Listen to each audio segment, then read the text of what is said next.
Students, हम आपको अब कोई भी केमिकल रिएक्शन होता है, कोई भी रासायनिक अभिक्रिया होती है, तो उसमें उसका जो परिवर्तन है और जो परिवर्तन है तो वह जो है नियमों का पालन करता है और उस नियम के अनुसार ही परिवर्तन होते हैं, चाहे परिवर्तन भौतिक हो या रासायनिक। तो उन नियमों को फ्रांस के वैज्ञानिक थे लावूसिए। फ्रांस के वैज्ञानिक थे लावूसिए। क्या नाम था? लावूसिए। लावूसिए। इन्होंने 1774 में बताया कि कोई भी रासायनिक अभिक्रिया कुछ नियमों के अनुसार होती है। कोई भी रासायनिक अभिक्रिया कुछ नियमों के अनुसार होती है और रासायनिक अभिक्रिया जिन नियमों के आधार पर होती है, जिन नियमों का पालन करती है, उन नियमों को रासायनिक संयोग के नियम कहते हैं। तो हमें इस प्रकार से इसकी परिभाषा दे सकते हैं कि पदार्थों में रासायनिक अभिक्रिया कुछ नियमों के अनुसार होती है। इस प्रकार से लिख सकते हैं इसकी परिभाषा। देखो, तो कहाँ के वैज्ञानिक थे? फ्रांस के वैज्ञानिक थे, नाम था लावूसिए। 1774 में उन्होंने एक जो नियम दिया, उन नियमों को नाम दिया गया रासायनिक संयोग के नियम।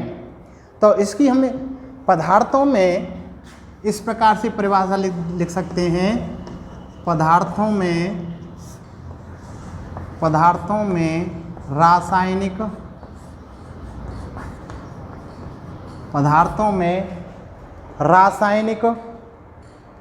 अभिक्रियाएं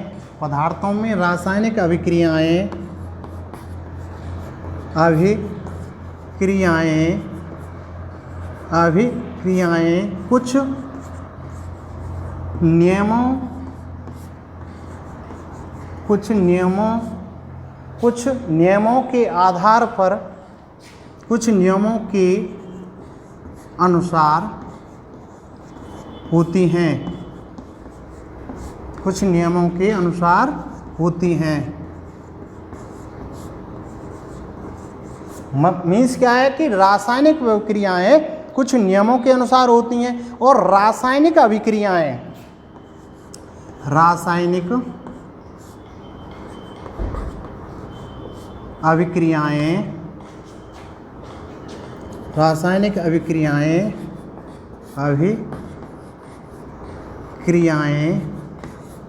जिन नियमों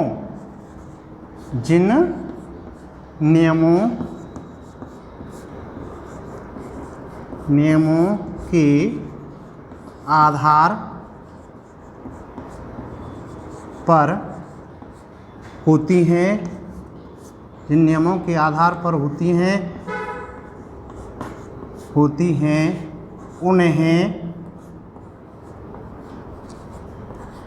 उन्हें रासायनिक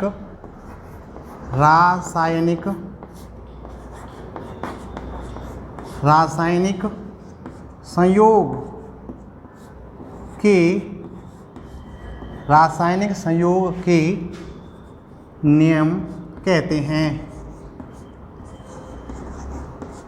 तो तुम लोगों की समझ में आ ही गई होगी कि पदार्थों में रासायनिक अभिक्रियाएं कुछ नियमों के अनुसार होती हैं और रासायनिक अभिक्रियाएं जिन नियमों के आधार पर होती हैं उन्हें हम रासायनिक संयोग के नियम कहते हैं। इस कड़ी में जो सबसे पहले वाला लॉ है, उस नियम को हम कहते हैं द्रव्यमान संरक्षण का नियम, लॉ ऑफ कंजर्वेशन मास। इसके जो वैज्ञानिक थे आप लोगों को बता चुके थे लावूसिए। उन्होंने 1774 में बताया कि कोई भी क्रिया होती है तो क्रिया में, ये आप लोग जानते हैं कि क्रिया में, रासायनिक अभिक्रियाओं में दो भाग लेते हैं, एक अभिकारक होते हैं और एक प्रोडक्ट होता है।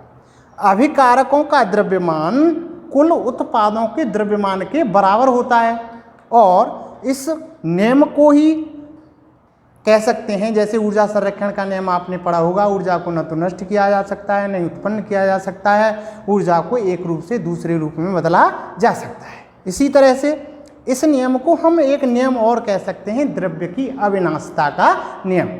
द्रव्य को न तो उत्पन्न किया जा सकता है, न द्रव्य को नष्ट किया जा सकता है, इसलिए दूसरा नाम दे सकते हैं इसे द्रव्य की अविनाशिता का नियम। तो हम आपको जो पहले वाला लॉ है द्रव्यमान संरक्षण का, उसके बारे में बताएंगे। हाँ, तो हेलो स्टूडेंट्स, हम आपको जो लॉ ऑफ कम्बिनेशन में फर्स्ट लॉ है, उस नियम का नाम है, आप देख रहे होंगे, द्रव्यमान संरक्षण का नियम, यानी लॉ ऑफ कंजर्वेशन मास। तो यह इस नियम के अनुसार क्या है, इस नियम के अनुसार किसी रासायनिक या भौतिक परिवर्तन में उत्पादों का कुल द्रव्यमान, उत्पाद वे कहलाते हैं जो नए प्रोडक्ट बनते हैं, उन्हें हम उत्पाद कहते हैं। द्रव्यमान अभिकारकों के कुल द्रव्यमान के बराबर होता है, यानी अभिकारकों का द्रव्यमान और उत्पादों का कुल द्रव्यमान दोनों ही बराबर होते हैं। या इस नियम को हम दूसरे शब्दों में कहना चाहें तो इस प्रकार से कह सकते हैं, द्रव्य को न तो उत्पन्न किया जा सकता है और न ही नष्ट किया जा सकता है। इस नियम को द्रव्य की अविनाशिता का नियम भी कहते हैं। जैसे देखो, उदाहरण के रूप में हम आपको बताएंगे कि मान लो कोई ये क्रिया हो रही है, केमिकल रिएक्शन हो रहा है, जिसमें कैल्शियम कार्बोनेट जानते होंगे, इसको खड़िया भी बोलते हैं, संगमरमर, चूना पत्थर। जब हम 10 ग्राम कैल्शियम कार्बोनेट, यानी कैल्शियम कार्बोनेट हमारा क्या है यहाँ पे, अभिकारक, क्या है यहाँ पे,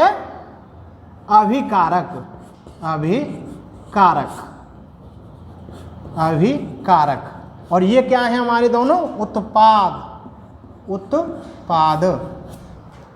10 ग्राम कैल्शियम कार्बोनेट को दहन करने पर हमें 5.4 ग्राम कैल्शियम ऑक्साइड प्राप्त होता है और 4.6 ग्राम CO2 प्राप्त होती है।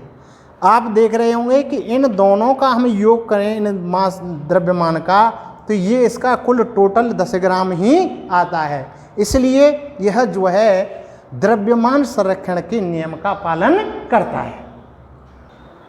अतः आप इस प्रकार से कह सकते हैं कि कभी कभी कोई रासायनिक अभिक्रिया दे देते हैं और उनमें उत्पाद पूछते हैं कि ये किस लॉ का पालन कर रहे हैं, तो आप इस तरह के एग्जाम्पल्स बुक में देख सकते हैं। ये जो है द्रव्यमान संरक्षण के नियम का पालन कर रहा है, और कोई परेशानी हो तो आप जो है बुक में डाल सकते हैं। ठीक है।